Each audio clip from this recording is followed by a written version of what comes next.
32 கிராமங்களில் 5000 குடும்பங்கள் தண்ணீர் இல்லாமல் மிகவும் பாதிக்கப்பட்டுள்ளனர்.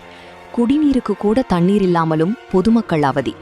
திருப்பூர் மாவட்டம் தாராபுரம் அடுத்த கோவிந்தாபுரம் பகுதி அருகே உள்ள மருதூர், கள்ளிப்பாளையம், எரிசனபாளையம், நல்லூர், செங்காட்டுப்பாளையம், பணப்பாளையம், நொச்சிப்பாளையம், சங்காய்புதூர், கள்ளிவலசு, பெரிய மோல்றப்பட்டி, சின்ன மோல்றப்பட்டி, மேட்டுப்பாளையம், குருப்பநாயக்கன்பாளையம், பஞ்சப்பட்டி உள்ளிட்ட 32 கிராமங்களில் 5000 குடும்பங்கள் தண்ணீர் இல்லாமல் மிகவும் பாதிக்கப்பட்டுள்ளனர். குடிநீருக்கு கூட தண்ணீர் இல்லாமலும் பொதுமக்கள் அவதி. கால்நடை மற்றும் விவசாயத்திற்கு தண்ணீரே இல்லாத நிலையில் உள்ளனர். ஆனைமலை நல்லார் திட்டத்தை உடனடியாக இப்பகுதி மக்களுக்கு கொண்டு வந்து குடிநீர் தேவைகளை பூர்த்தி செய்ய வேண்டும் என மக்களின் வேண்டுகோளாகும். நீர்வழி பாசன திட்டம், ஆனைமலை நல்லார் திட்டத்தை உடனடியாக இப்பகுதி மக்களுக்கு கொண்டு வந்து குடிநீர் தேவைகளை பூர்த்தி செய்ய வேண்டும் என இப்பகுதி மக்களின் கோரிக்கையாக உள்ளது.